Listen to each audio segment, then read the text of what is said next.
guys, welcome back to my channel. I'm Alexandra. I'm from the Netherlands, city called Tilburg. It's in the south of the country. And today I'm going to talk with you a little bit about homesickness in immigration. What it is and how to work with it from my own perspective, from my personal point of view. For those who don't know me, I come from Russia, from Moscow. I was born and bred there. I spent a year and a half living in New York City, and by now it's been almost 5 years since I moved to the Netherlands. I'm married to a Dutch partner. We have a son who's 1 year old and 10 months, and we have cat and dog and a house, so we're pretty much settled around here. But who knows what future brings. But anyway, today we're going to talk about homesickness and immigration. From my own personal point of view, I had two experiences. The first time when I went to America, and the second time when I moved here to live with my husband. So everything I will say in this video is very subjective. It's my view, it's my opinion. I don't want to generalize anyone, I don't want to hurt anyone, but I just want to express my opinion, and I hope you guys are going to be very interested in what I'm going to tell. But before I start saying those things, I would want to ask you, please click this subscription down below, on the right, on the left, somewhere there, the subscription button. Subscribe to my channel. Leave your likes or dislikes if you want to. Leave your comments down below, questions. Share your own experience, how you dealt with homesickness in immigration, and what did you do about it. And I'm going to be really happy to answer you, have conversation with you. But I'm not tolerating any people on my channel who try to come here to tell me how wrong I am, because I'm not interested in your opinion, obviously. I'm just kidding. I'm interested in your opinion, but you just can share your experience. But let's not prove each other wrong, you know, that your experience is wrong with your experience. And we're all different characters, different temperaments, educational level, background, the system of values, everything is different. So let's talk about homesickness. First of all, what you have to understand, in my opinion, about homesickness is a completely normal feeling. There's nothing wrong to feel homesick. I remember the first time I experienced the feelings was when I lived in New York City, and I really wanted to make this experience in my life possible. And in the morning, I was just looking outside of the window, and I desperately wanted to see the out view of my apartment complex, the same like I'm used to since I was a kid. I really enjoyed the place, but I really craved for known things, for things that would comfort me. And it was pretty strange, because I couldn't really understand how can I be happy with what I have at the same time really craving what I don't have anymore. But now I understand it's a normal feeling. You shouldn't be ashamed of this. It doesn't mean you're weak. It doesn't mean you can't cope with immigration. It doesn't mean that the country you came to live in is wrong or not good for you or doesn't fit you or anything like that. There's so many other factors that define the fact that this country is not really fitting your personality. But big but here, you know, if you're just feeling homesick, it's totally fine. Work with these feelings. Just don't really try to bury it somewhere down in your heart. Accept it and embrace it, and allow yourself to feel homesick for a while. You know, when you accept that feeling, when you live it through, you can easily let it go, and it will vanish, you know, and open up the bright future ahead of you.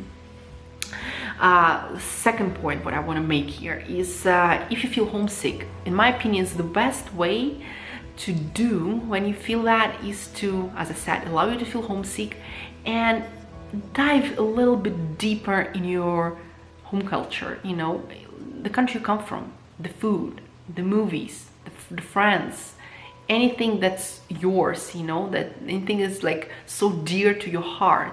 Talk to your friends, call your family members from your country, cook your food, share it with those who don't know that much about your culture, or meet with people, you know, from your country.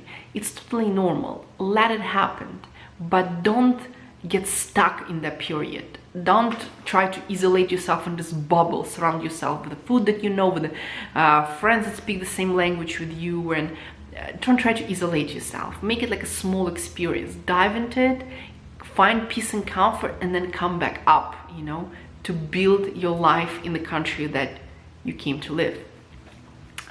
The next point, what I want to say to you, I don't know really how about the culture you come from, but in my culture, because I come from Russia, there are so many negative comments about any Western country that Russian people immigrate to. Oh, this bad, is that bad, the weather is bad, the people is bad, the food is bad, and this is bad. And guys, please do not stick with that, you know, do not put yourself into it so much and just think like, oh yes, everything is bad. Don't stick in those groups wherever they are, those forums or those, you know, social media platforms. When you meet this kind of negative people, they probably themselves experiencing very hard time adjusting to a new country, and you won't help each other. You know, try to surround yourself with people who have positive feelings about their immigration, who have achieved something. And the next point that comes from this, you have to get new dreams and new goals in a new country that cannot probably come true in the country that you come from. And that makes it very interesting. You know, if you know you can get a certain type of profession, a certain type of career, or do things that you couldn't do in the country that you come from, that makes life way more interesting. You have things to looking forward to aim to. And that's amazing, that's fantastic in my opinion, and that keeps you away from this boredom, depression, loneliness, homesickness and stuff like that. You're busy with making those things happen for yourself, and those things become essential in your life. So next point, make friends. It doesn't matter what kind of friends. It can be friends from your own culture, it can be also other expats, it can be local people. Make friends, surround you with new people who dear to your heart, make you smile, make you comfortable, and just, you know, try not to be like alone in your own bubble, constantly contemplating on the same things over and over and over and over again. They won't help anyone, right? So try to make friends around yourself. But the second point I want to make from this, when it comes to making friends, you know, don't rush into it. Make sure that you surround yourself with the right type of people, because sometimes like we get surrounded with the people who are not really adding anything to our life, who are pretty much toxic in some way, just because we don't want to feel lonely and homesick in this emigration. So that's why we want, you know, someone to be with us, but don't rush it. You know, it's better to have one friend or not that many, or just don't get too close, just have like some people that you know around the area and that's it, and wait for the right people to be around you and search for those right people. Of course, it's like a mutual process, because in immigration you need a lot of energy. You need to learn a new language, sometimes get a new profession, get used to so many new things. Do not spend your energy on being around wrong people. You know, wait for your right people to come and search for those right people. Maybe at work, maybe having your own hobby, maybe, I don't know, education, anything, but don't rush at the same time. I hope you get what I'm saying. But what to do if you become so homesick that you can't stand it anymore? My solution is to go to your home country. And then you will have two possible ways of how things are gonna be. The first way is very important way. You might feel like, oh my gosh, that only seems so sweet and so nice when I was far away. But now I know that it's not really so perfect around here, that I was very much wrong. You know, like I had a reason to move from my old country and to come to the country where I'm living now.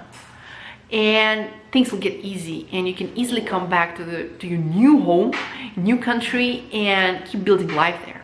Or the second way, you might feel like, why I even thought about moving here? What was wrong with me in the world? Like, why? That's my home, that's my relatives, that's my people. Here is like, oh, my child who's been here, he's my mom and dad, and like he is like everything is, I don't want to go anywhere. And that's also the answer.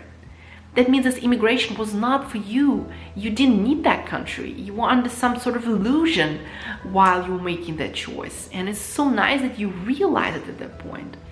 And it's also the decision, you know, you make to stay and not to go back to this new country. To be honest, I respect any person who makes any kind of decision. And also many people who attempt immigration, but after some time they decide like, oh no, it's really not working for them, and they're going back to the country they come from. So many people who actually moving to other country, and they're so happy about this decision because it's really like what they were craving for their life. It's a new opportunity, like they're feeling so fulfilled. And I want you just to be happy, no matter what country you come from, no matter where you're immigrating. Just stay happy, and being happy without hurting anyone is like the best possible way of living your life.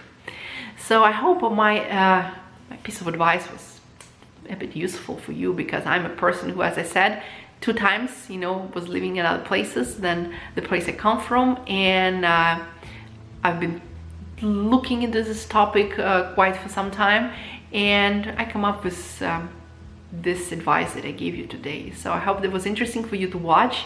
Don't forget to subscribe to my channel. I always appreciate that. This channel is not so big, so share your opinion, leave your comments and questions down below. I appreciate all of this. Become a new subscriber. Those who are new, welcome. And the more activity I will see on my channel, the more I'm going to post. So stay active and stay tuned. So see you in my next video. Bye.